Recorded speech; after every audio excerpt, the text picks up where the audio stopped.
kinajjukirwa nti okubala abantu mu ggwanga kwali kwakuberawo mu mwezi gw'omunana omwaka guno, naye gavumenti n'ekongezaayo lwa bbula lya ssente. Gavumenti yategeeza nti kwongezeddwayo okutuusa ng'ennaku z'omwezi 15 omwezi ogw'omunana omwaka 2013. Ekitongole ekivunanyizibwa ku kubala abantu ensimbi kati bazinoonyeza mu kiwato ng'amazina, anti baagala palamenti eyise enjongereza ya buwumbi 25 omwaka gw'ebyensinbi guno nga tegunnaggwako okutambuza emirimu egigenda mu maaso nga beetekerateekera okubala abantu. Kyetaaga ennyongeza eyo eya biliyoni 25.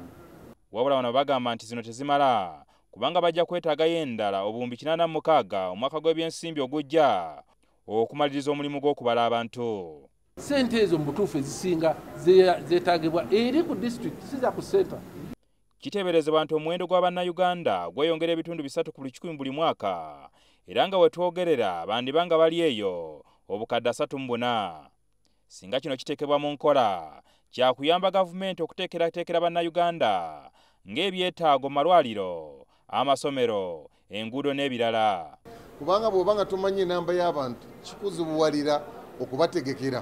Wabula abamu ku babaka babadde baagala gavumenti enteekateeka y'okubala abantu bagikwataganye n'okukola densite z'Abannayuganda, kubanga ebimu ku bibanoonya mu kubala abantu ate abaminisitule ekola ku nsonga z'omunda be beetaaga okunoonya mu bantu be bamu.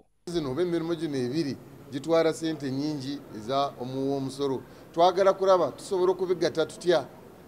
Okumanya omuwendo gw'Abannayuganda kikulu nnyo mu kuteekerateekera eggwanga, naye obuzibu bwe buli ye gavumenti okunoonya obuwumbi 86 obulina okukozesebwa mu kumaliriza omulimu guno.